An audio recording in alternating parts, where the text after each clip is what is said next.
Welcome to the Whiskey and Wisdom Podcast, coming to you from the Cargo District Recording Studios in Wilmington, North Carolina, where we discuss the most fascinating topics of life. I'm Tyler Yaw with my co-host, Chris Keller, and each week we interview a special guest to learn how they acquired their wisdom over a glass of whiskey. So, sit back, pour yourself a glass, and enjoy Whiskey and Wisdom. This week, we have on another Chris. His last name is a lot cooler than mine. It's Lacoe. He is a local business owner. It looks like he's opening one of my favorite spots in the near future because I like to drink. You're right across the river, right? Yeah, Leland. Yep. So it'll be a nice setup. Yeah, and also another whiskey connoisseur with a very nice collection himself. Yeah, he makes our collection look Yeah. You got to start somewhere, man. Yes. True. But before we get in too far with Chris Lacoe, other Chris, what are we slipping on today? So the older, more knowledgeable Chris brought us this High West Distillery Bourye. Bourye. Oh, because that makes sense. It's Bourye because it's bourbon that's more rye. Yeah. That's funny. And it's a limited sighting. This is actually really kind of cool. It's batch 19L10, but this is really cool. The label on it has a jackalope, which is what I've always called it. If you don't know, it's a rabbit with antlers, but apparently another name for it is an antelope. Never heard that before. Giving all kind of wisdom today. Southern thing versus But they could call it that out west, an antelope. Yeah. That's harder to say. It's so much harder, but it's kind of cool. It's based out of Utah. It's a nice little setup in the loveliness that is Utah, just outside of Park City. And this is a nice blended straight whiskey. Has some fun flavor notes on your nose. Butterfinger filling is one of the scents you can smell. And some pineapple juice. Love that one. But my favorite part is the taste on it should have some like plum, dried peach, and cinnamon streusel. I think this would taste amazing at Thanksgiving. That would be a good one to have, that actually sounds good. See? Yeah. And it does have a nice little pie. Dark chocolate, some dried fruits, finishing off. But I'm excited to try this one. Give us 1 second. Oh, it does smell amazing. Yeah. But yeah, cheers. Cheers, guys. Thank y'all for having me on. Oh, that's so smooth. That is flavorful. Mm-hmm. And I don't say that a lot. You guys know. I'm like, oh, that's smooth. But yeah, no, that one has a lot of flavors. You really can taste. Like I said, it's one of my favorites. Yeah. It is a good. Almost impossible to find in North Carolina. Like I said, it's an amazing. Yeah. And guess what, you guys? We're doing this one neat. That's how good it is. Yeah, exactly. No ice cubes in this one. If that tells you anything. Might have to make a special trip to Utah or Texas or somewhere to find this bottle. It's really good. It's probably my favorite rye right now too. Yeah, and I think it sells, if you can find it in a store, it's, like $90. Somewhere in that range. But a secondary market, I think it's running like $500 and $600. Oh, wow. Yeah, I believe it. Yeah. I believe so. I'm not 100% sure on that, but it's definitely up there. No, it tastes like it. Yeah, I'd pay it. But before we go on the rabbit hole of, or the jackalope hole of qualities of whiskeys, Chris, tell us about yourself. I'm born and raised about an hour down the road, Warsaw, Kenansville area. Oh, yeah. Okay. That's straight up country. I mean, I grew up, my parents' closest neighbor was a mile away, more or less. Hog farms, turkey farms, cropping tobacco, working in the fields as a kid. Didn't really have a choice. That's just right. Kind of the way it was. Went to small schools, very small schools compared to anything around here. Realized that wasn't what I wanted to do. Mm-hmm. I went to Mount Olive College and UNCW. Okay. As I like to say, I was enrolled in both. Didn't go a lot. Matter of fact, I always tell this story, if y'all don't mind. But yeah. I back then, I had some friends who had really good computers, and so basically what happened was I was kicked out of school. They just sent a letter that said you are no longer enrolled here. Wow. So I made up fake report cards, and back then they would come in the mail. So I'd open up the mail and put the fake one in. Yeah. And then my parents didn't know. I didn't tell them for 20 years. And in hindsight, my mom was like, when I finally told them, they just laughed. They were like, well, I think you did okay. Like right. So, but anyway, so that was early college. I went 2 straight years, all the way through summer and everything. Yeah. At 20, started with a company called Andy's Cheesesteaks and Cheeseburgers. Yeah. Which when I started, there was 13 stores in the company. The president of the company, a guy named Kenny Moore, who started it. I'd known him a couple years prior to. I used to play a lot of basketball. I mean, that was my thing. You know, I was a white guy who had a 36-inch vertical, so I could jump and dunk, and played a lot of basketball, and just kind of knew that I needed to go a different road in life. And you know, when you go to your parents and you say, "Hey, I'm quitting school," they typically want you to have some sort of idea. Right. Yeah. So I'd gone to him and I was like, "Hey, man, would you hire me at one of your stores?" And he actually said no. But what he did is he put in a good word for me at the Clinton location, which was the newest one at that time.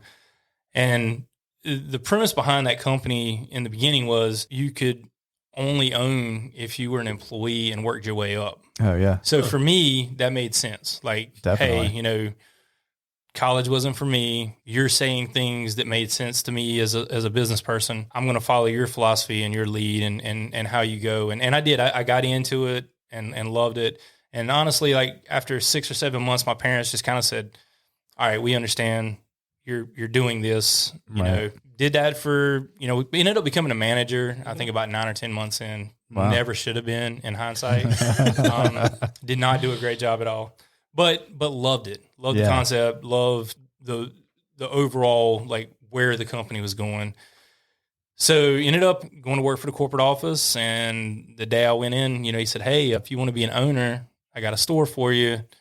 You can either own it yourself or you and your parents." At that time, my mom and dad were going to help me out. I mean, I was 22, 23. Okay. Wow. Who at that time, who could go get a loan for $100,000? Right. You know, so they helped me out. Richlands, North Carolina was the first store, and ended up doing 5 or 6 more with them as partners. And then I opened up the first location in the Wilmington area, which was Leland. The one that's off of, well, it's not there anymore, but it was Mount Misery. Oh, by the food line. Yeah. So that was the first one in the entire Wilmington market. Oh, wow. And I mean, I didn't know anything about Leland. I mean, it was I knew downtown Wilmington, but I drove over there, loved it, loved Leland. Yeah, ended up moving there, which was 19 years ago this month when I opened up that first store, and then grew from there. I've owned 14 from basically Jacksonville to Charlotte. Oh, wow. Through the years. Sold all those for the most part to people that worked for me, that worked their way up. Yeah. The company ended up deciding they wanted to change how it was doing your ownership, and anyone could come in and be a franchisee. Mm. So they started franchising outside of North Carolina. Okay. Well, that's where the name change came from, which is now Highway 55. Okay. There was a trademark issue with the company in Missouri, I believe it was. So I just kind of re-engaged a little bit. I had a good life at that. I'm not gonna lie. I mean, I really did. I didn't get married till I was later in life. You know, I didn't have kids, so I enjoyed life. I mean, I had some great, amazing people to work for me. So it made my life pretty easy. Went from there as the company was growing. I ended up coming to him, and me and another partner who was a guy that I hired when he was 15 years old, who became a franchisee too. We bought the rights to 100 locations in South Carolina. So that was the first franchises outside of North Carolina. And then about 9 months to a year later, the Texas market became available, and there was 300 in Texas. So I was like, "Hey, man, you run South Carolina, I'll go run Texas." Yeah. And I'd never been. I wanted to go. Yeah. So ended up doing that. Time went on, you know, just things changed. That's right after we had our first kid. Yeah. Just priorities changed in life a little bit, and I ended up just saying, "Hey, this isn't really where I want to go." I still love the company, don't get me wrong. It's time for a change. It'd been 25 years. I mean, it'd been a long time. So I'm actually a lot older than you guys. So I don't act it, you know, but I'll be 48 this year. So no way. Yeah, act 25. So I wouldn't have guessed it. So. I wouldn't have guessed either. Yeah. And so ended up selling everything that I had. I was the largest franchisee at that time. Yeah. Still love it. Still got all the stuff around here. All these stores around here were pretty much somebody that worked for me. They all own everything here. Oh, wow. The guy that still owns South Carolina is for me. The people in Texas are for me. Great people. Like, I mean, they're all, for the most part, Leland kids. Like, you wouldn't believe it. These are kids that are born and raised in Leland that stuck with me, started with me from the time they were 16 years old, worked their way up, and then they ran parts of my company, and then they went out and did their own thing. That's incredible. They're killing it. I mean, they're better off at the early stages than I was. Because, I mean, look, man, I worked. This is what most people don't get. I worked from 24 to 30. I worked 60, 70, 80 hour a week every week. Wow. I would take 3 to 4 days off a year. And that was Christmas, Easter, and Thanksgiving when the restaurants were closed. And usually one other day we had like an employee banquet type thing. Right. I worked every day. I didn't work all day every day, but I worked every single day. I remember counting every single register that I had for like 5 years. I did every food inventory. I did every schedule. And then I still was broke up until I had 7, 8 stores. Yeah. It was just robbing Peter to pay Paul. That's just kind of how it typically works when you got that many restaurants. Yeah. But eventually, believe it or not, Leland was the game changer. Whenever I opened up Leland, it was as if that store just boomed and did a ton of money, great people, life got better, business got better, Delco, the other one in Leland by Walmart, Surf City, Charlotte. So business just changed a lot. And then at that point, I'd been doing it for so long, it was like second nature. Yeah. And in the meantime, I actually went with some other partners and opened up a surfing and kiteboard school called Odyssey Surf and Kite, which is out of Carolina Beach. And then we started a nonprofit called Ocean Cure, which I don't know if you ever see all the stuff on TV with the paraplegics and quadriplegics where we take them out surfing called Life Rolls On. We're the guys that run all that. Mainly it's my other partner, Kevin. I mean, he's the guy for that. He eats, sleeps, and breathes it and is perfect for that. He runs the nonprofit. I just kind of show up and try to help when I can. Right. But I've owned a wine shop in Southport, which is now out in Oak Island. It's called the Grape and Ale. I did that with some other buddies originally. That was 2008 when the market crashed. We opened up like the month before the economy. But we ended up selling that to the lady who was our manager, and she moved it out to Oak Island. She's done well. Since then, I kind of had like real estate and just, different things and businesses. And so now my next project is, obviously the brewery. So in the middle of all that, I went and got a real estate license. So I work with a company called Wicker Properties, which is up off of Market Street. They've been awesome. I've been doing an agent for 3 years. Love it. I know everybody, so it's kind of been a good business for me. Yeah. I'm not very professional too much. I mean, I literally, this is how I dress every day, which is, so if you look at my Instagram, it's unprofessional. Yeah. And I name my boat Unprofessional. So that's awesome. It's kind of a joke, but it's me too at the same time. I'd rather be barefooted and in board shorts the majority of the time. But then I've got the $1,000 suits I can dress up if I have to look appropriate. I'm sure your clients appreciate that too, though. Yeah, I mean, I'm not selling multi-million-dollar houses at figure 8, but I'm just the average everyday person. Because I grew up kind of poor. I have friends at every spectrum. Multi billionaires to to white trash, poor. I know everybody. I get along. So, and I've been in Leland so long, I've seen Leland grow from 2,300 people when I first moved there to 35,000 like it is now. I've owned multiple houses there and businesses and been on boards for different things. So I love it. Yeah. So that's that. And then now we're opening up the brewery, which is right in front of Town Hall, if you know much about Leland, off of Old Fayetteville, which has been a project we've been working on for about 4 years. Me and one of my best friends, a guy named Nick Floyd, sitting in his garage drinking one night and got, he was basically the number one sales guy for Coastal Beverage. Oh, wow. Had been with them for 20 years. Yeah. Loved the company. Had just said, man, I'd like to do something for myself, rather than being an employee. He just kind of had seen me and other friends do that.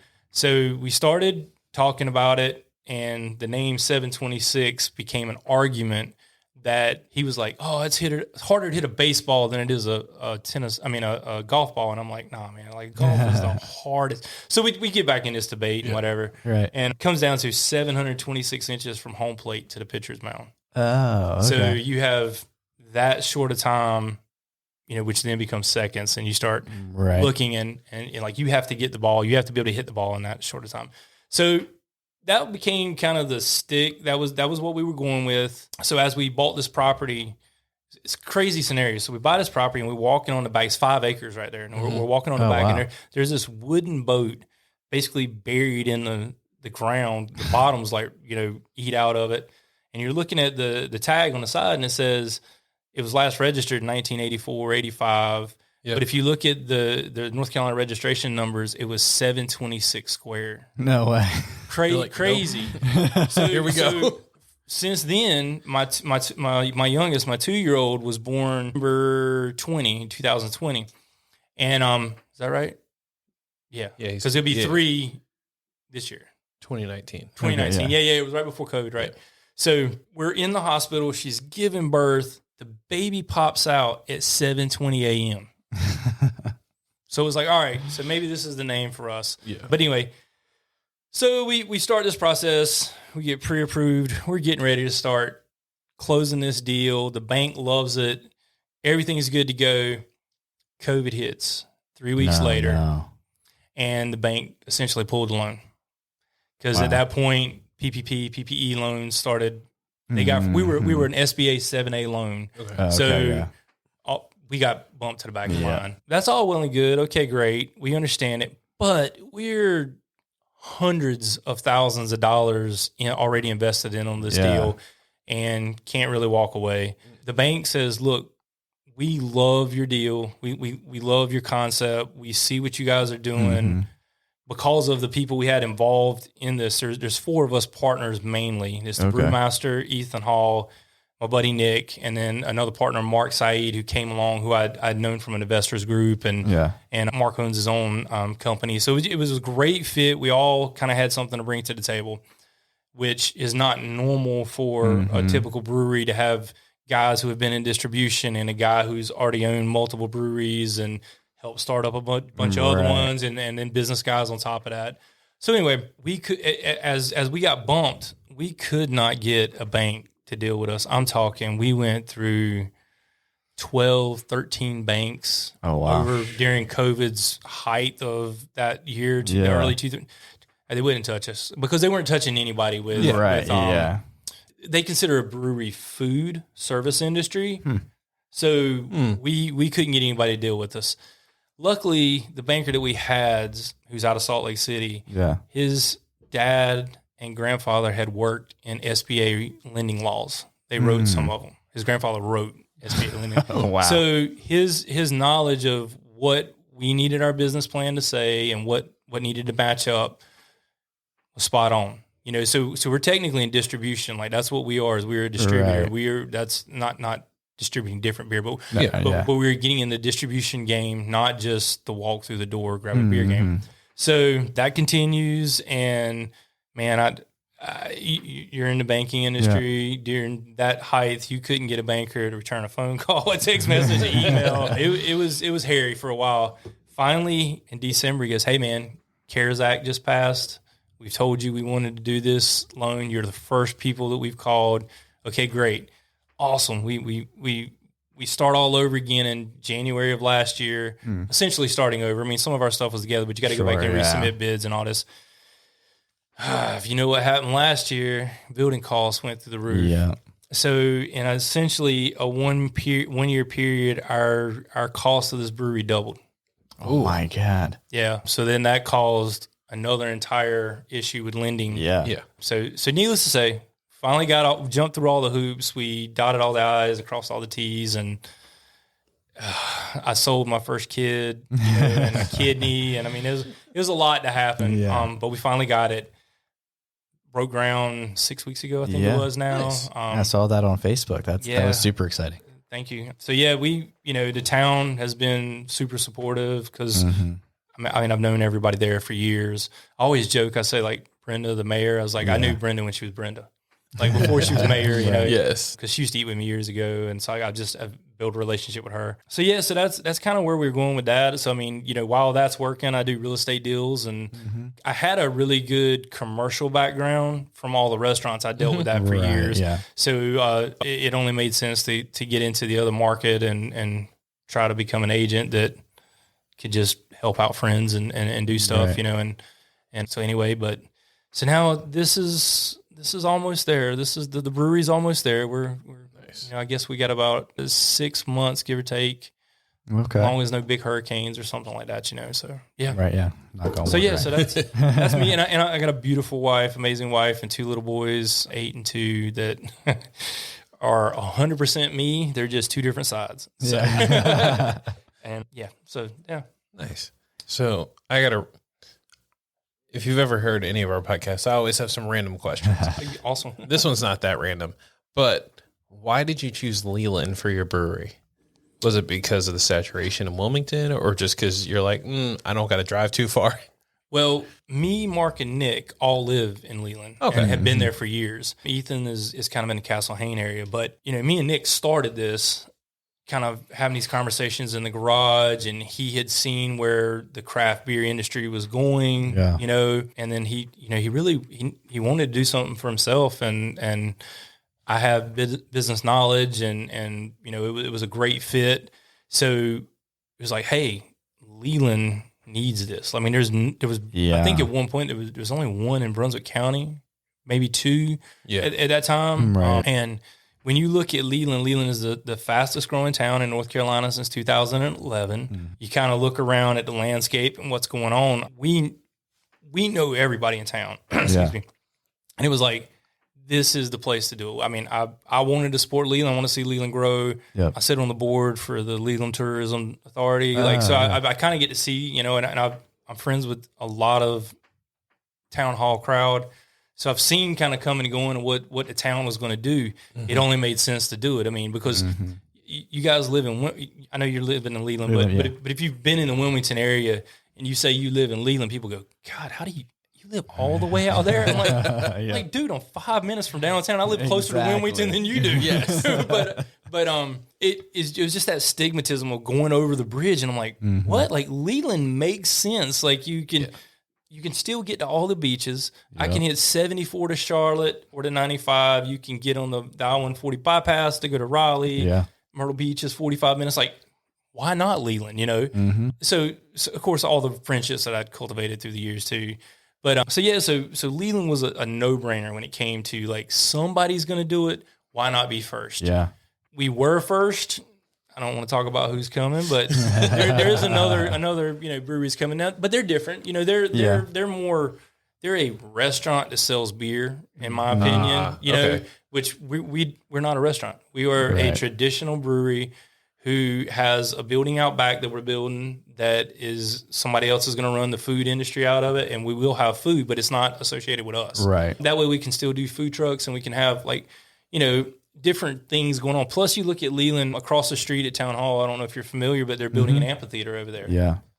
We're going to be right there. Perfect spot, yeah. Yeah. So we have some bigger plans, too, for our property. One of our partners just bought the 5 acres beside us, and there's some other groups looking at some land over here. So a distillery is what we want to build secondly. Yeah. So we have a brewery, distillery, and then hopefully these guys are going to do an apartment complex beside us. Yeah. So you can kind of... Right. I mean, if you look at Leland, the Gateway District, which is what that area of Leland is, that's what Leland proper really wants to become known as. And the zoning has been redone to kind of make it look a little more urbanized, and that all the setbacks are right on the side of the street where it's going to look like this outside, where you walk by and there's a sidewalk and a building and no gaps in between is kind of the plan, so that everyone can enjoy it and walk around. And, I know that's going to be a few years off, but why not be first? Why not be the first ones there? There's a lot of risks that come with that, and there's a lot of headaches that come with that, but I mean, you just got to do it. So exactly. Without the risk, there's no reward. Right. I mean, very true. I've never had a job other than growing up working in the fields. Like, I've always, when I started with Andy's, it was just a few months of basically having a job. After that, I was in charge, and then I became an owner. So I've really never worked in traditional jobs. Right. So this is one more thing for me to own and build and go from there. Hopefully that answers your question about Leland. Yeah. Oh, no. I was just curious because I know most of the people who listen to the podcast are from the area. And we were talking earlier, and the cargo district is turning into an actual district. Yeah. And I was joking because I was in Charlotte last week, and I'm like, there's so many little pockets, and each pocket has its own thing. Right. And I feel like that's what Wilmington's trying to do. I just need somebody to put something in Wrightsboro / Castle Hayne area. That's going to be the last place that gets developed right now. I mean, you look at Hampstead and you look at Leland, and then you go south. It's kind of pinched off by river and ocean. But I mean. Oh, no, I'm just picking because I tried. I was like, hey, babe, I want to go to the bar. And those are not the bars for me. I was like, I'm going to need to open up my own spot and be like, hey, Chris, this is where you get to sit. So you've seen what's going on in Burgaw. Burgaw has like that. They're kind of redoing that downtown Burgaw to do that kind of image. So things are coming, and then again, this is what we want to do in Leland. We want to make this a destination. So if we're a brewery, a distillery, and then you have some food places that'll probably pop up. Why is this becomes a destination? Yeah, Leland becomes a spot for people to come to, right? Mm-hmm. And so I honestly I forgot something. So we did change the name. We changed the name to Leland Brewing Company. So back to a trademark issue. When we started this, we registered in North Carolina. Everything's good. You're good to go in North Carolina. Yeah. All of a sudden, we come to find out that there is a federal trademark for 726, like an area code. Yeah, but it's a beer. 726. It's in San Antonio, Texas. Place called Busted Sandal Brewing, and we were like, "Wow, okay." But that's an area code for San Antonio. I get why they got it. Okay. So we reached out to them with attorneys through social media. I mean, I went straight to their website, just like info con. No one would speak to us. No, we've done everything to say, hey, can we use the trademark because we're listed different than you are, or we're a company. We're not even selling a beer called so. No one was taught to us. So as we finally got this loan done and it was time to move forward, it was like, listen. So now we're in this situation where we can't grow outside of North Carolina, which is not in our game plan. I mean, we're looking to distribute in South Carolina, Tennessee, and stuff like this. So we were smart enough in the beginning that we went ahead and registered 5 different names with the state, which were associated with Leland and some Brunswick County stuff, so that no one else could come in and take them. Right. Yeah. So Leland Brewing Company was it, and it's simple. It's to the point. WB. It kind of proves the point of like, hey, we're the real first ones here. Yes. Right. Yeah. Because you got Wrightsville Beach Brewing. I'm like, that's kind of cool, but is it really in Wrightsville Beach? That's not it. Right. Yours is actually in Leland. Yes. That's the cool part. And here, just to prove a point of how much Leland needs a brewery like this, is early 2020, before I even knew Catherine knew you, I was following you guys on Facebook. Awesome. I was like, brewery in Leland? What? I need to know what's going on with this.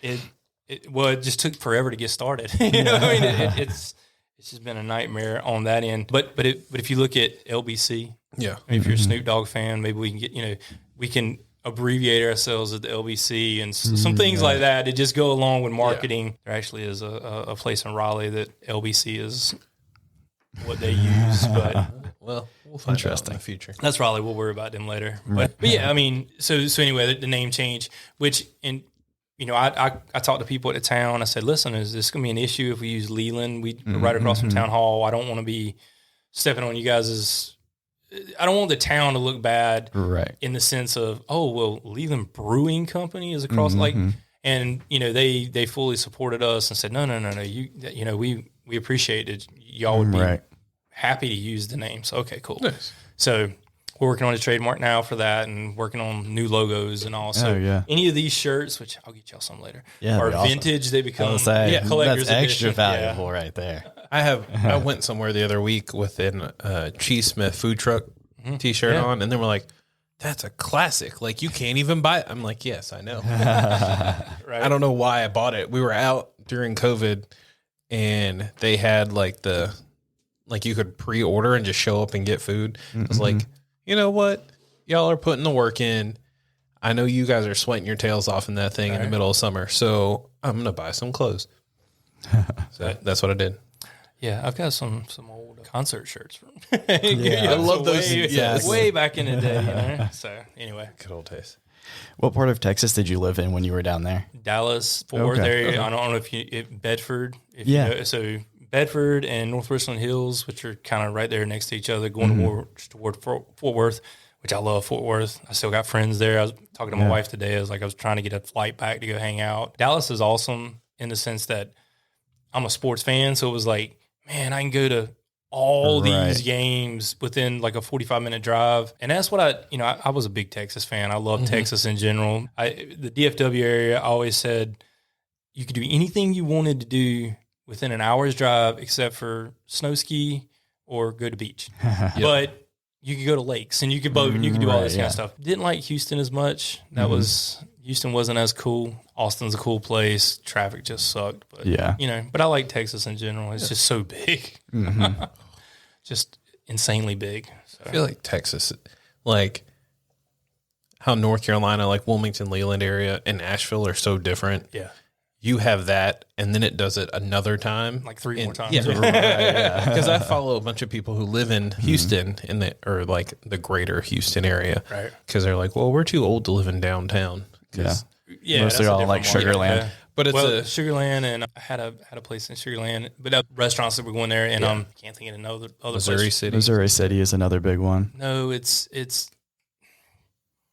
keep going out there. Right, yeah. Houston is just drastic. But like one of the guys is like, oh, hey, I might move to Austin.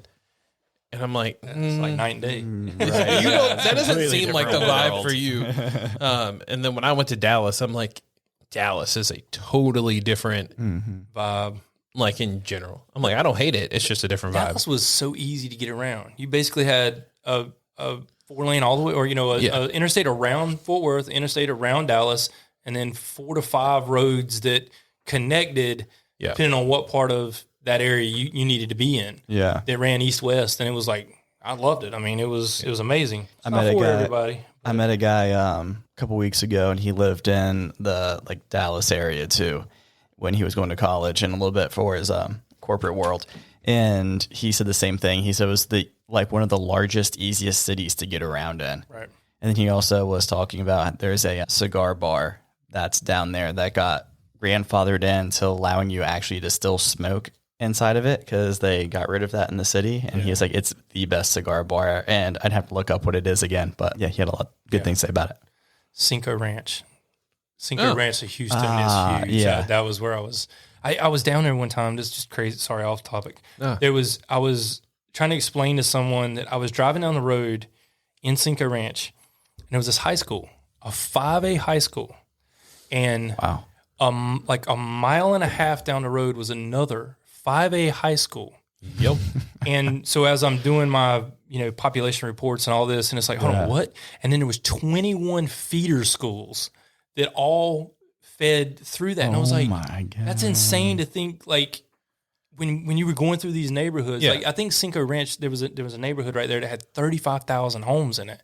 And I was like, it's crazy to think that you could drive that short of a distance and those kids don't even know each other. Like, unless they're playing each other. Right. But we were driving by this high school, and I'm like filming it, and I was like, that's like a mini college. Like, it was insane. Wow. But, interesting place. Like, other than the traffic. I just didn't like Houston's traffic. It was that's true. A nightmare. Too. Yeah. I'm just living life. I feel like Wilmington is getting to that point where, like, they have to find space to put in either another school, but you really can't because everyone bought the property and built houses. I'm like, man, we can't even. I'm like, how are you guys having a swim team? Like, where do these people practice in someone's backyard? Like, I've always. Ocean. If you can swim in the ocean, you can swim in a pool. About half of the year. True. But swim during high school is in the winter time. True that. Yeah, I think they do the Y, don't they? I think so. I think they do the Y in UCW. Yeah. Oh, yeah. UNCW. Yeah, that makes sense. But it was we talked about that a while back, where like high schools up north are like, hey, well, we have a true gymnasium, and then I don't know the word for it, but they actually, like, I knew somebody whose high school had a gym, and then underneath had an actual pool, and it had like a whole fancy name for it. Nauditorium. A nauditorium, like Nautilus. Yeah. Okay, that's pretty cool. Yeah, we're not that cool here. We had one. That's why. That's okay. I knew it was somebody I knew. I mean, if you look at what's going on, I mean, it's coming. It's just, I don't know how much you remember about UNCW, but if you were looking at Trask Coliseum and you looked off to the right, do you remember when all the basketball courts were there? Yes. Yeah. Because I used to play ball there every Sunday. Now that's turned into parking and tennis courts. Yeah. And I drove through campus about a year ago, just trying to like kind of find my way through. Oh, yeah. Completely lost. I mean, I was like, what? But the roads are the same. They've just put more shit. Yeah, like I was completely lost. You couldn't find a landmark. You used to could go by the baseball field. Say the baseball field was on the right, and then you had the dorms on the left, which was back then called the Virgin Vault. As a Swartz or something like that. Yeah. You went past it, and then you would turn left, and then that road would take you basically to the cafeteria. Be off to the right, but you could take that road all the way back around to the other side of campus. Okay. I was like trying to figure. I couldn't figure it out because I lived back in the suites or by the campus. I mean by the caf. Yeah, like there was some off to the right hand side. Yeah, Wagner Hall. Yeah, but I was like, this is ridiculous. Like it was just insane how big it had gotten. I was like, I'm excited. I mean, it looks cool. Yeah, so I started around 2011, graduated 2015, went back again 2017, and just those times it's changed so much. And then I was at one of the buildings at UNCW for an event a couple of days ago. So I was like, you know what, I'll drive around campus, see what's going on. It's completely different just since 2017. Right. Like It changed during COVID because we lived off Wrightsville Ave. So if I wanted islands or B-dubs, I would just cut through campus. And I would like see because they just added like 1, 2, 3, at least 4 dorms got added to the back, and they're all like high rises. Right. And I'm like, why are y'all? And then they added like 2 more buildings. So there's a whole nother quad set of buildings on the back. I'm like, I remember when I was a kid and I had to do Science Olympiad, and you would walk from one building to the other, and it was just trees. Yep. If you remember where Wagner is, the road to go straight into Wagner. Yep. Yeah. Everything to the left was woods. Yep. Everything. Oh, wow. They used to have a ropes course, like back up in the woods there, and no way. Yeah, it was like rappelling and all that They've stuff. moved it. That's like cool. the ropes course, they have back. one. Yeah. But back it's further. like back behind campus, behind Okay. the new, like the newer. I say new. Those suites were put up in like 06. So they were not really new. Talking about before then. Yeah. I know. No, I grew up here. So I remember walking around. I'm like, oh man, this thing is cool. I wrote down a note here to go back a little bit. Yeah. How you were saying that pretty much everyone, when you started owning a bunch of the different spots around Leland specifically, that they all grew up and inside of those restaurants and then eventually bought them and took them over. So that says a lot about your leadership. And I think that's incredible. So tell us a little bit about your kind of what makes you a good leader and how you were able to bring them up like that. Good question. So, and they'll tell you this because I used to say it as like, I was an equal opportunity asshole. Not that I was just a general asshole. It was, I said it as from an employee boss standpoint, there was a standard. That was the standard. It didn't matter if you'd been there 5 years or 5 days. Yeah. There was a standard. So when I hired you, and I did all that for a long time, Right. the standard was, this is how you're going to act here. This is how you're going to dress here. This is how you're going to look here. It's not because I'm trying to infringe upon your rights, but this is business. Right. Yep. And I always explain to kids that work for me, like, nobody comes to eat with you because they want to hear about your crappy day. True. People go out to restaurants to get away from their life. So when they come to eat with you at a restaurant, they don't want to hear about the crap that you know, the boyfriend broke up with you, you're mad at your boss. To them, you need to portray the image that you are awesome and you appreciate them, and regardless of whether you get a tip or not, you're treating them the same. Every single person. Yep. I don't care, age, color, whatever. You treat people the same, because in the end, that person is taking their hard-earned money to come eat with you. They can easily go, because we were not the cheapest person in town. We were not the fastest in town. Right. We didn't have TVs. We didn't sell alcohol. We didn't have naked girls.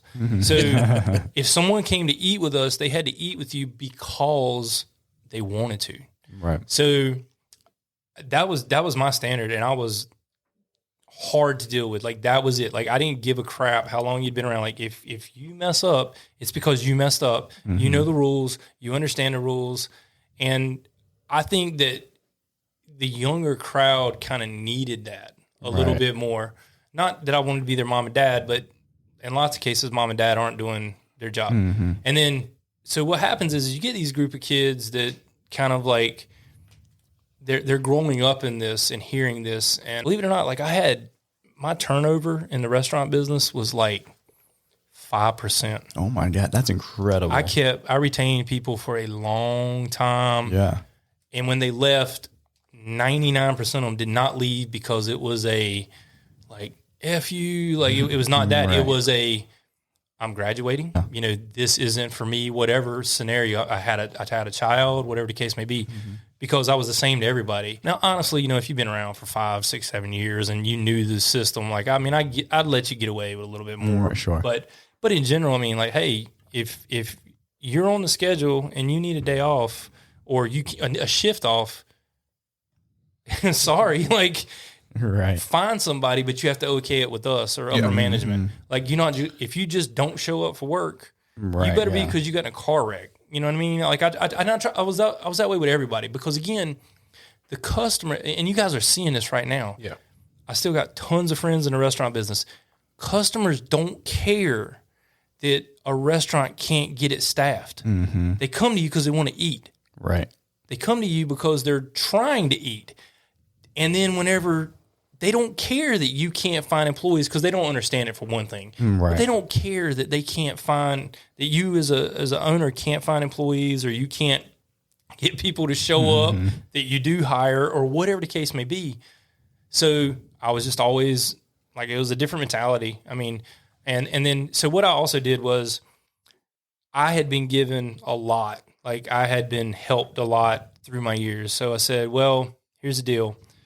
If I'm going to open up another restaurant and you're working for me and you've been with me, say 2-3 years, you started when you were 16 and now you're 18, you're graduating high school and you're starting to go, do I really want to go to college? Mm-hmm. I don't know what I want to do with my life, whatever the case may be. Yeah. Here's the deal. You love this. You're good at it. Okay, let's talk. I'll open up another restaurant. It's going to cost me $400,000 to open this restaurant.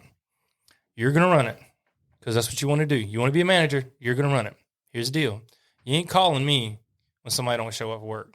You're not calling me when this petty little shit that happens in restaurants goes on. You call me when the AC doesn't work. I'll get it taken care of. Mm-hmm. But I want you to run what goes on inside those 4 walls, and that's all you're going to do. And I'm not going to pay you a ton of money because here's the deal. I'm going to sell it to you in 3 or 4 years. Say if it costs me $300,000, I'm going to sell it to you for $150,000. Wow. Because I've made my money back off of it. I know that it's making money. I know they can afford that note at $300,000. I've already made my money off of it. Yeah. In traditional business, I should sell it for more, right? Because you're probably doing more than when we opened up. Sure, yeah. But you ran it and you busted your ass and you're doing a good job. So here's the deal. I'll sell it to you for $150,000 and I'll in-house finance it. Wow. Because you can't go to bank and get it. Yeah. I prefer you go to bank, but you can't. So I'm going to in-house finance it.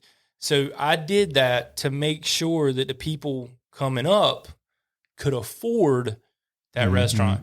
Because the other side of it is there's a lifespan in the restaurant business. Sure, I mean, you're like, man, there's like 10 years and you're kind of pushing it. Yeah, you're at 10 years, even if you start at 17, 18, at 10 years, you're starting to go, time for a kid, time for a wife, a husband, time for quit working 60-hour weeks, my body hurts, all these types of things.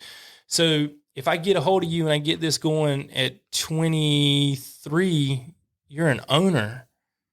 Yeah. You went to 6 figures at 23 years old and you have no debt because you didn't go to college. You didn't have a college degree. You don't have anything to pay back. You have a restaurant you're paying back. Yeah. But $150,000 and you're making 6 figers. Like, come on, like you know, grand scheme of things, right? you're but it's yours. It's tangible. It's yours. Mm-hmm. Like, I mean, and I'm not downgrading education at all because you should educate yourself and you should always try to learn more.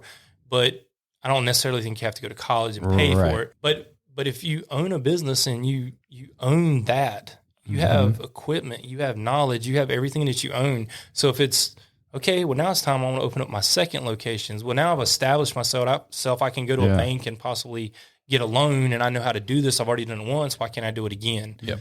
And I've had and there's still some amazing people that stuck with me for a long time that now own all these businesses and have done really, really well. Like, I'm proud of them. I'm like, it's pretty awesome to see them do that. So So now it's the second phase in life. It's like, okay, so now you need to invest in this, and you need to put your money in these retirement. You need to do these types of things, stuff that I never learned early on. I wish I had learned it years earlier, but I mean, it's my job to I guess do that. Try to help people to help me. So that's kind of one of the returning themes of our podcast too. Is the society it keeps telling people like, oh, you need to go to college, but it doesn't make sense for everyone. And especially now for as expensive it is, it doesn't make sense for a lot of people. Right. And just being able to find that one thing that you're good at or the thing that you're passionate about and having the opportunity that you were giving these kids is incredible. Right. So hats off to you. That's amazing. Well, thank you. I appreciate it. It's always funny. Just like talking to different people here. Cause Tyler went to school. He has a master's degree, which is awesome. Like I couldn't do that. I couldn't do that. Like, I mean, and then there's me. I attended ECU and Cape Fear. I actually showed up to most of my classes, but still I was like, this is not my vibe. Like I learn things quickly for the most part, and I like retain it.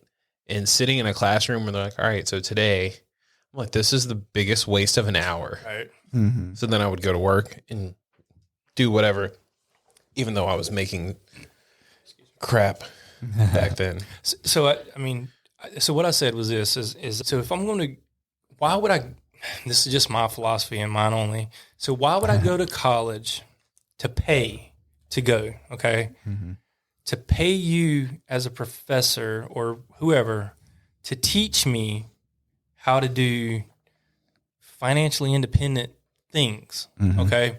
When you can't even do it. Yeah. And I'm not different than anybody else. You're teaching me the same stuff you're teaching the guys, girls sitting around me or anybody, the next class around. So what is it that's going to make me different? What is it? Mm-hmm. What is it that you're teaching me that's going to make me different? I understand college is all about teaching you how to address life and schedules sure. and manage it. I totally understand that. And honestly, if I'm going to a doctor, I want the person that went to class every day. Like, right. There are things that absolutely make sense. But in general, I was a business major, and it just didn't make sense to go learn from a professor to how to be financially independent from a person that's making $75,000 a year mm-hmm. at a job that it just didn't make sense to me. So my philosophy was a little bit different. It's not for everybody. I know many wonderful people that their brain doesn't work that way. Yeah. It like you said, I would sit in class and I was just like, oh, okay, like this is driving me insane mm-hmm. to sit here.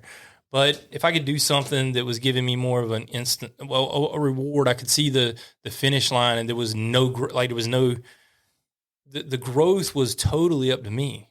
Yeah. Like the ceiling is whatever I wanted to make. Mm-hmm. I can grow to this and I can say I'm cool with that, or I can, as hopefully done, as I've invested in other businesses and tried to start other businesses and do different things.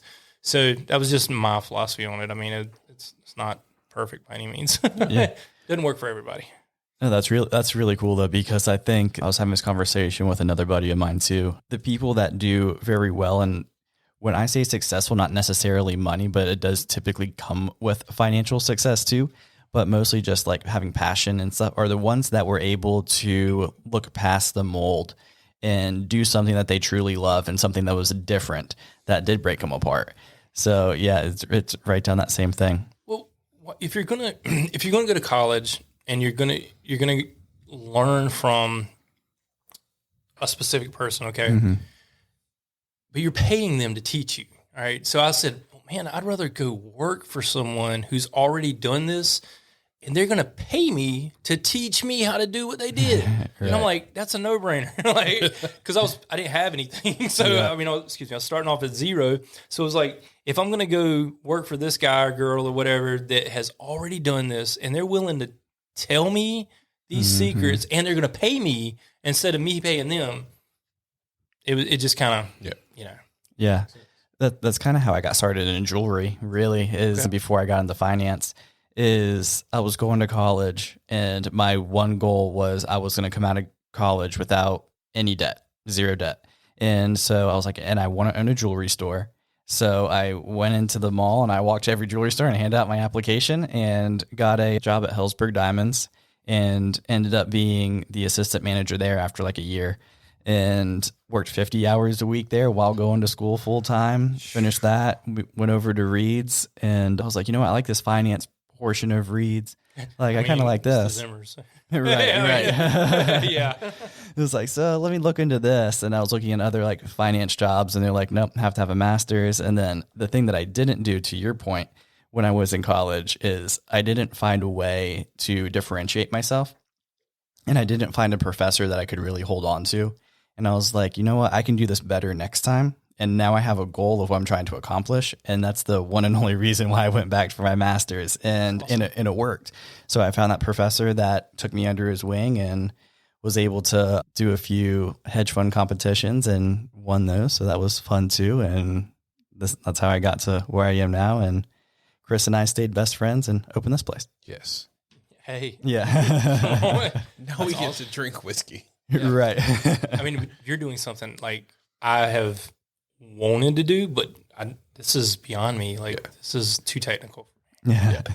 And see, that's another reason why we decided to go with the studio as well, and this is, at least for me, one of my big philosophies is everyone has a story.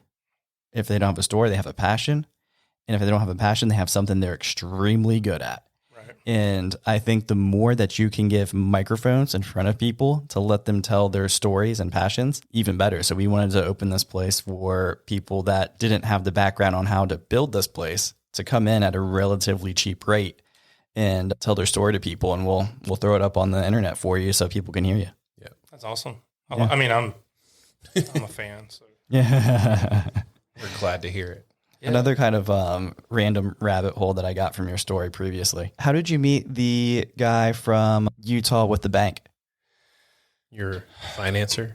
Yeah. So, when you start trying to find money and we didn't really want to go private equity because you have to give up so much of your company. Especially starting out. Yeah. And it wasn't really the route. And honestly, Nick, I wanted this to be for him in a sense.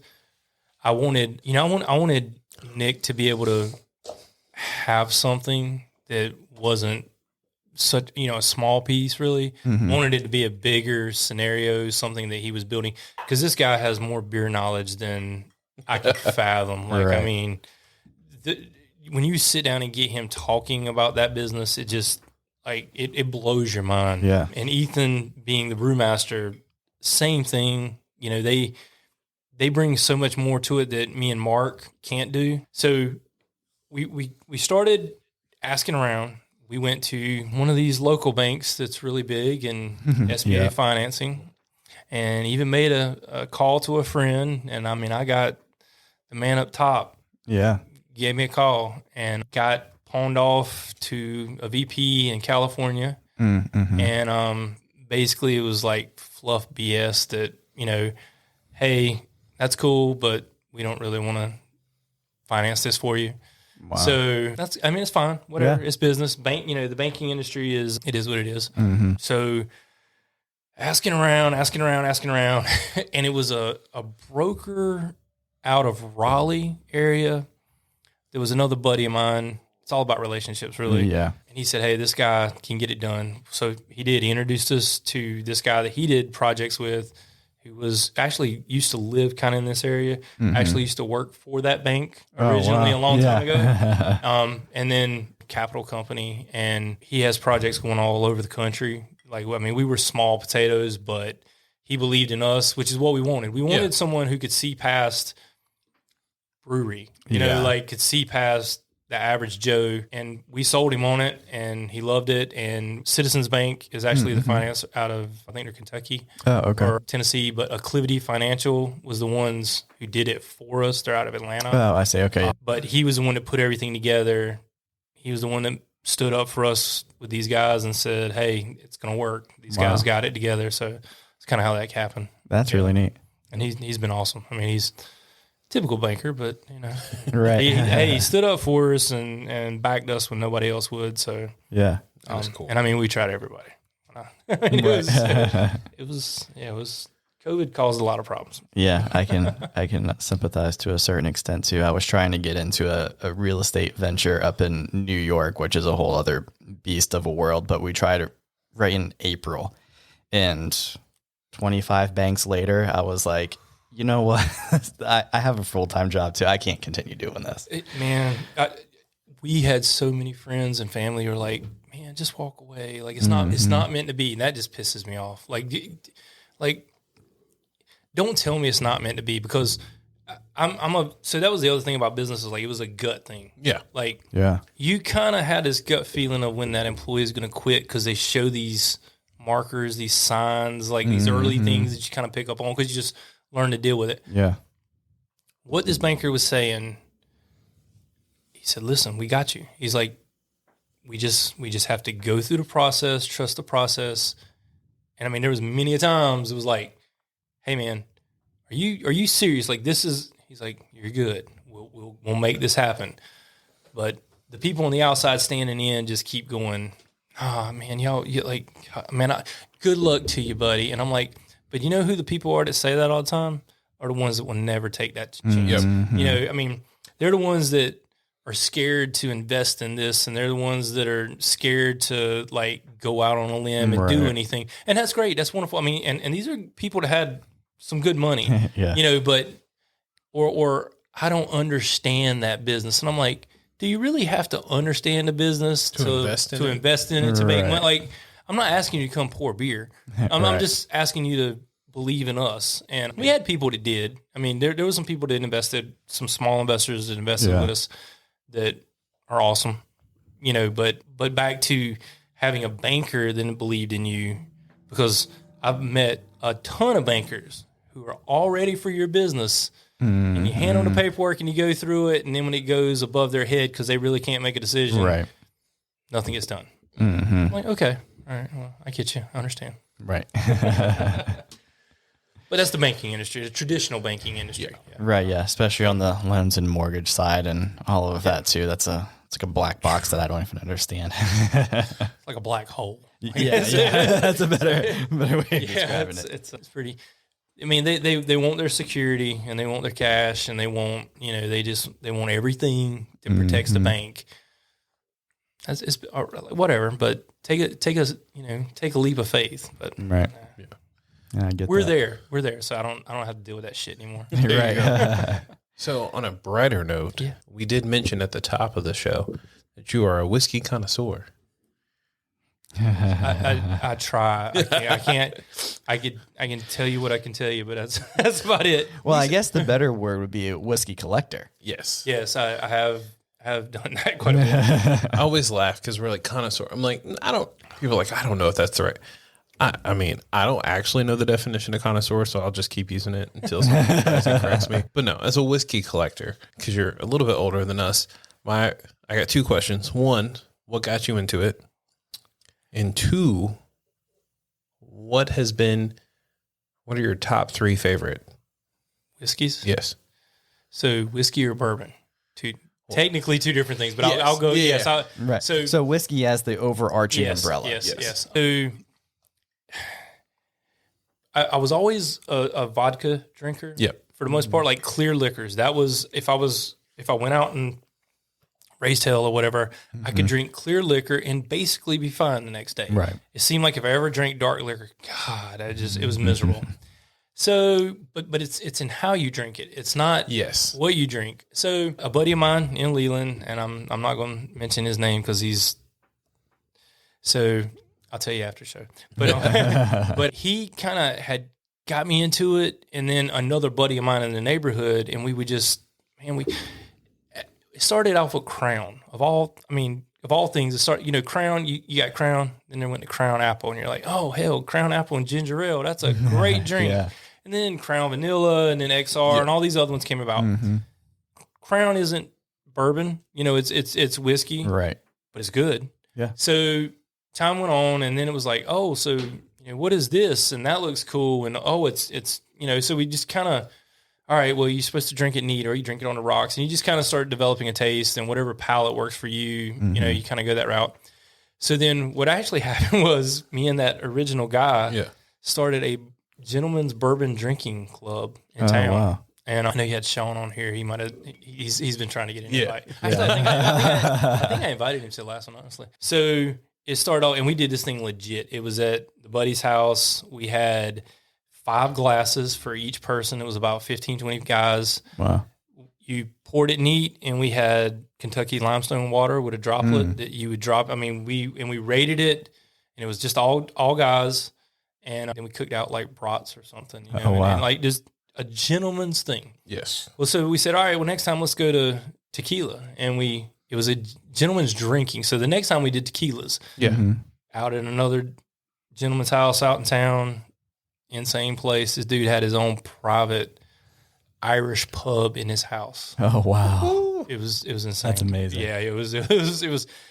He had a taco truck come out. I mean, we did it up right. It was insane. All right, tried all these tequilas. I think it was like 5 or 6 that night. Okay, cool. But everybody wanted bourbon. Like bourbon became the thing. So we did a couple more, and they got bigger. Next thing you know, you got a who's who of Wilmington start showing up to this thing, and you're at like 30, 40 guys, something like this. Yeah. So then we had a really big one. It was like 80 guys. Wow. Catered at a guy's house over in Landfall, beautiful home. Same thing. We did it upright. And so I happened to be the guy that had some very unique bourbons because I had a buddy in town. This guy had 5,000 bottles in his collection. Insane. I was lucky enough to be the only person he would ever give bottles to. So I was able to get some amazing bottles. So it was like, hey, we're drinking stuff that you can't buy, stuff you can't find. All the guys want to be part of this, you know, like, okay. And it just kind of went from there. Yeah. And then COVID hit. And we did one actually last year in town at this amazing place. And I think we had about 100 guys there. And it was, it was a party. It was an interesting group. I think we're going to tone it down from that. That was a little too much, but I think it was everybody needed to get out from COVID situation. I get that, yeah. So we'll probably go back to having like 40 guys and trying. We usually try to do 5 to 6 bourbons. I mean, and it could be a Blanton's, which, you know, it's not that amazing, but you just can't buy it anywhere. Yeah, it's hard to find. And then, you know, something like this that just nobody really knows about. And then every once in a while we'll have like a really nice Pappy in there, and just some unique stuff that some stuff's not even sold in North Carolina, never has been sold in North Carolina. I've got actually one bottle that it's one of 250 that they ever made. Comes in a wood crate, open up. It's the oldest bottled bourbon in America. It's a 45-year-old bottle. Oh, wow. Like you would never drink it because it probably tastes like wood. But it was originally made for a fundraiser for the Wounded Warrior Project. Oh, okay. So it was just awesome that I've got it with the ticket with it and everything.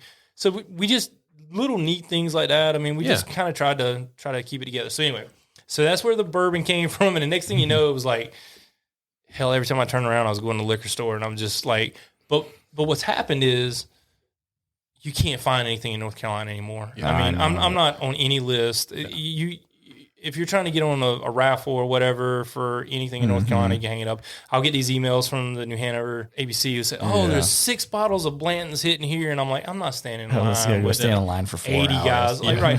So I usually would, when we're traveling, I would look at places outside of town all over the country. Yeah. That's been really big as I find stuff. So I would just buy the basics here, you know, the good stuff, just everyday drinkers. So when people came to my little bar at the house and if they wanted to drink Jack, I had Jack and, you know, whatever. Yeah. So anyway, so that's kind of where the bourbon came from. My wife thinks I'm crazy, but that's my thing. Like whatever, she's cool. So yeah, sorry. What was the second question? Well, no, I've always wondered, like, how do people get into that? Because I was the same way. I was like, you know, I drank for years either tequila or vodka.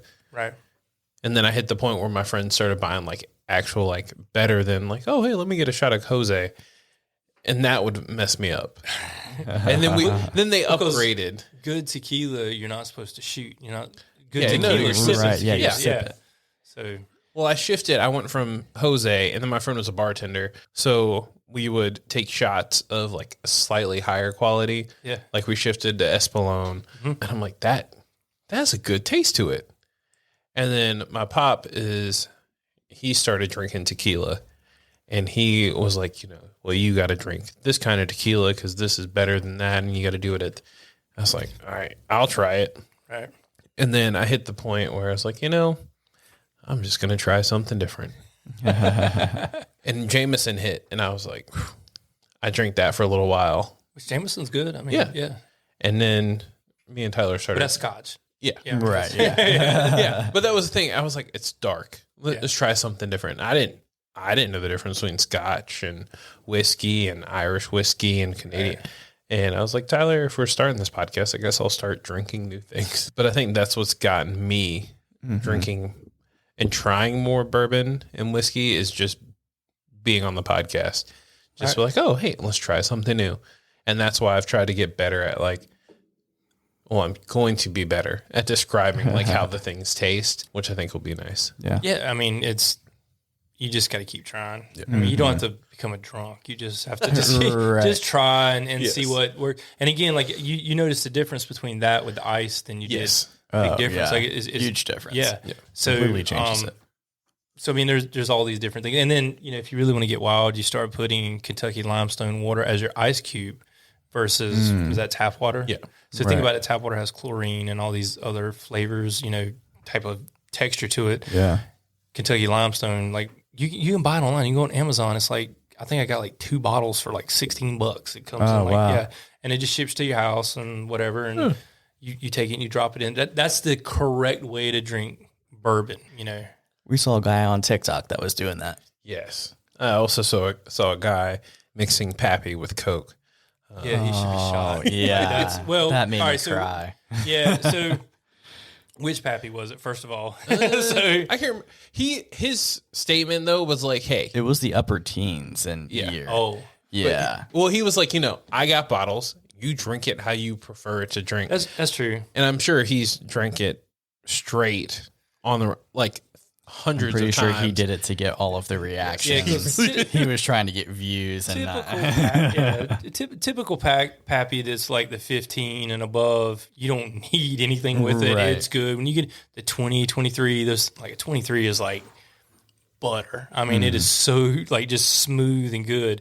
But you're talking about a $5,000 bottle. Who? Right. If you so here's the deal. It's about money. If you can get a Pappy 23 for the list price, which is $180 to $225, something like that, you would probably drink it with Coke because you didn't give a crap. Yeah. But if you paid $5,000 for it, you're gonna be like, I got a dropper that I'm dropping. That. I'm like, I'm not even.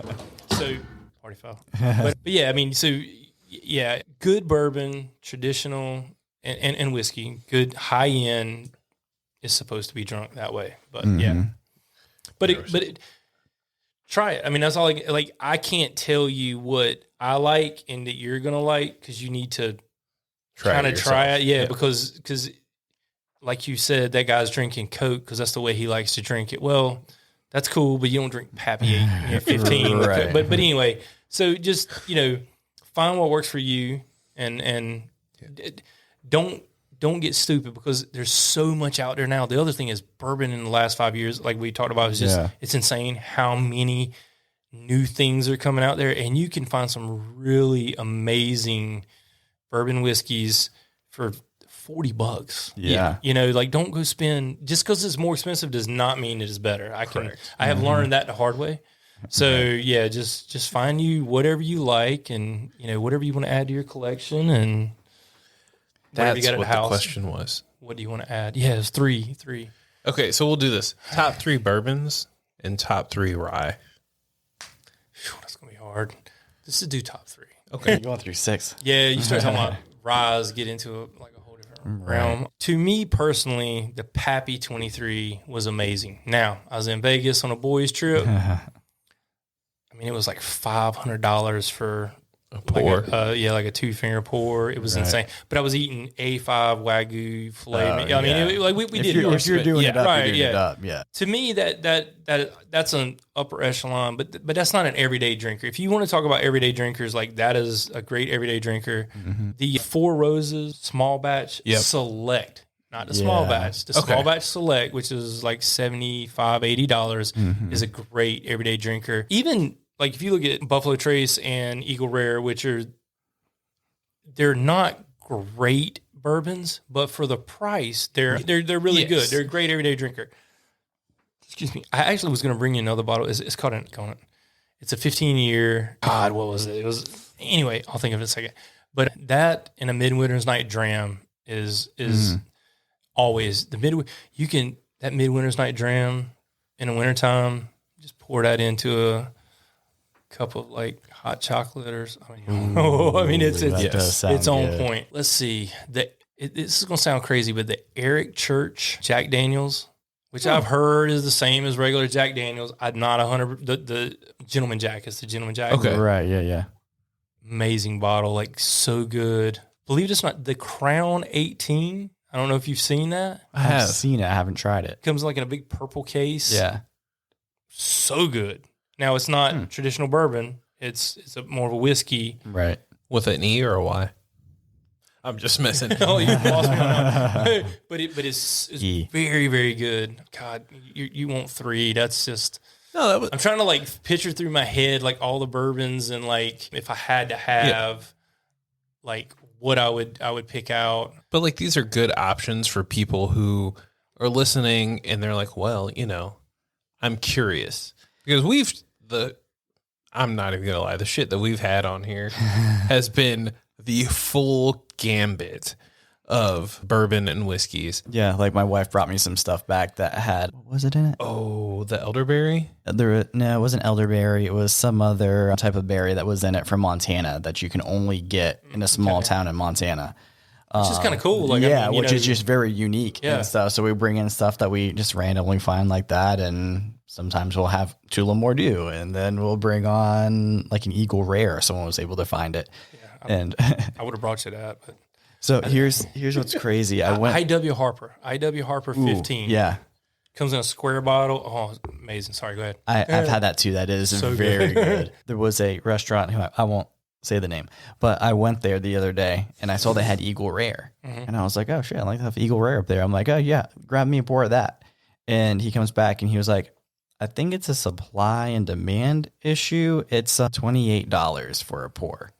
And I'm like, the bottle's $40. It's like cheaper than that. Right. Yeah. It's because it's the name. That's all it is. Yeah. I mean, it's the name. Yeah. I mean, a Buffalo Trace is what, $29, $30? Yeah, something around that. You go to the store, you're going to pay more than that for a pour. Yeah. Huckleberry is what that one whiskey had in it that we brought back from Montana. Yeah. It definitely throws you off. Because like now that we've had other ones, it's like feeling out the flavors. And that's why I try and read the notes for what people can kind of mentally picture and kind of taste, which is really nice just to feel the difference and taste the difference. Because that one itself was just that's a whiskey I would drink in the summer. Mm-hmm. Like it was light, similar to like the XO Tullamore that we had. It's light enough that I would drink in the summer. Tyler's making the face. He's like, that was not my cup of tea. It could have been because your palate's different. Yeah, it's exactly. But we also drink that one neat. And that's what we're saying is like, you have to try everything in different ways. There's something I've tried neat that I don't like. So high octane stuff, anything over like, you start getting the upper 90s or 100 plus. Oh yeah. Bonded stuff lots of times, man, you better be ready for that. You know what I mean? Yes. So that might be something that you knock down with a little bit of water or something. But a real bourbon connoisseur, traditional, they like the hot stuff. Yeah. And I've got some stuff got at like 145. Ugh. Chris just poured me a huge glass. Well, I think you had a bunch of water. It had melted. I didn't realize that's actually going to be a really good. Yeah. Go ahead and take a drink. Yeah. We'll give it a shot. No, we're over here just enjoying. Okay, yeah, I get it now. Tyler just has a different flavor, right? It has a completely different flavor. But it's no joke. Every bourbon, whiskey, the whole gambit tastes different. Right. On different things, like obviously just like wine, if you have it at different temperatures, it tastes different. But if you're drinking most of this stuff neat, if you're like me and a newbie to bourbon, you're going to be like, ugh, that's kind of strong. But as soon as you put ice in it or a little bit of water, it mellows it out a little bit. But you definitely taste different notes, which I thought was just straight bullshit.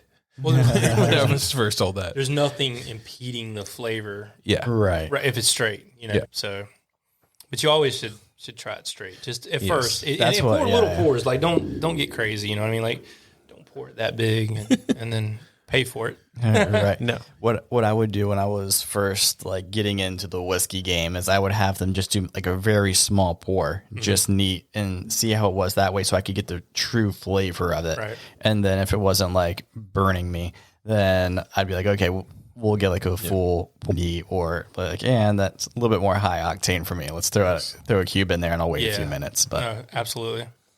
So random thought we could probably do on the back end, but if you guys do your gentlemen, like your tastings, we should have you on afterward so we can talk about what you guys tasted, and do like a one-off episode just to kind of so people know the different flavors. Or we get like 10 of us in here and everybody's drinking on different. Yeah, you get a like different mic, just like have 5 of us, 5 different bourbons, and everybody passes around and says their opinion on what that is. And I mean, like we do have a mobile setup. I don't know how much wisdom you're going to learn that night, but it'd be a lot of whiskey. A lot of whiskey, yeah. I mean, it's been primarily wisdom, so I'm not mad for a whole whiskey one. So, but that's the fun part is we'll like eventually we'll have like one-offs. You can't. Not everyone's going to be the exact same thing. Yeah. So we have before we made this setup, we had a mobile setup, so we kept the mobile setup so we can set up anywhere now. That's pretty cool, which is awesome. Yeah, so we're excited about that. I will need 2 more mics if we're gonna do like a squad of people. But it'll be fun. But we are coming up on our time today, so I always have one last question for you. Okay. If you were to tell your younger self one thing, what would it be? This is a good one. Invest way more money earlier on instead of blowing it in Vegas and trips all over the world. Do something different with my money at 24, 25, 26 versus, later on. But that's always a hard one. But that would be the main one, because I did good, but I could have done better. It's funny that you say that, because me being in the personal finance realm, it's really interesting talking to different people, especially retirees, because there's very rarely do you meet someone who was in the middle. You either have that guy coming into you that's like, I blew all my money like my whole entire life. We went on all these trips, and they have like stories, but they don't have a retirement to feel comfortable on.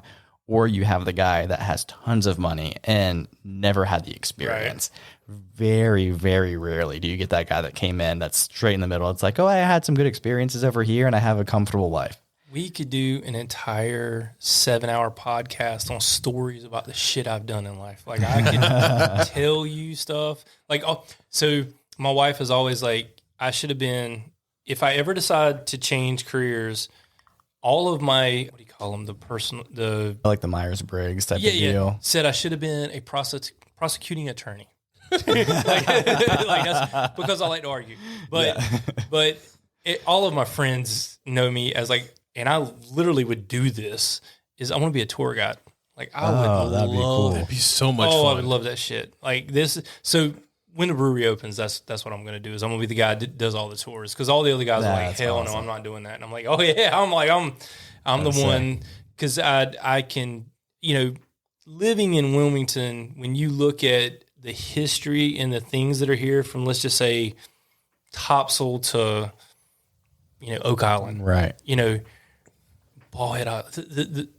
There's so many things that go on here between the movie industry, the college, the just history of Wilmington. I like it all. I'm always like a story to tell you about something that I did, or what this did, or movie star I met that the interaction we had, whatever the case may be. So I've always kind of thought if I could ever go make $6 an hour, I would love to be a tour guide. That would be Hopefully it'll be more than $6 an hour. I would do it for free. Like, I love it, man. It would just be a cool thing to do. So, but yeah, what you said, like, I definitely would invest a lot more earlier on, but But in hindsight, I've lived a life. I've done a lot of stuff that I've enjoyed. So good. Yeah, I feel like there's more to unpack here, but we'll do that on another podcast at another time, I'm sure. But yeah. Thank you for listening to our podcast. We have Chris on here. Yes, Lacoe. Do you got anything to shout out? I know you have your brewery opening up. Yes, I mean, no, thank you for having me on. I appreciate this. Yeah, this is awesome. I've had some friends on, so that was awesome to be able to share what they, Nice. Is there any way that people can follow the updates on the brewery? Yeah, so it's 726, but it's like the number 7 spelled out 20 and the number 6 brewing. That's on Instagram and Facebook. Okay. Which that is changing to Leland Brewing Company. We just haven't gone through that until we get the website up, which is in the middle of getting made. We'll have the new logos, the new T-shirts, all this type of stuff. So yeah, that's the only way right now to follow it. Cool, and you can follow me at Unprofessional. That's my I love that. Instagram. Yeah, Unprofessional. So. When Catherine told me about you and I was like stalking you first, I was like, I love that handle. That's fantastic. There's a whole nother story to that too. I thought you were like, that was in your bio was Unprofessional, but your first name, I love that. Yeah. Well, thank you. I appreciate it. But yeah, thank you so much, Chris, for coming on and bringing the High West Distillery. So good. This thing, the Bourye, is delicious. I will say we've almost hit 20, but this is I'll put it in my top 5. This one out of the 20 is my top one right now.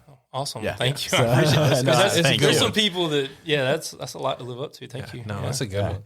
And I went through. I'll do a quick shout out real fast for Rounds in Mayfair Town Center. So they have a very nice whiskey selection, and they have a whiskey Dennis club. is a buddy of mine. I love Dennis. Yeah, I'm gonna have to. Yeah. Dennis told me about you, and I never put it together. Shout out to Dennis on here too. Okay, that's finally all coming together now. Anyway, I finished all 3 of the whiskey clubs that they have there. Nice. So I got to do all of that too. But this one's incredible. Love it. So if you guys want to support us at Whiskey and Wisdom, definitely follow us on all of our social medias on Instagram. Technically, we're on TikTok as well. So hit us up, leave us a nice review. If you don't have anything nice to say, don't say anything at all, is what my mom always said. But we are on all the platforms for listening to us. Thank you guys so much for following us and enjoying the wisdom that we're getting on this journey. But yeah, cheers. Cheers. See you on the next one. Yes.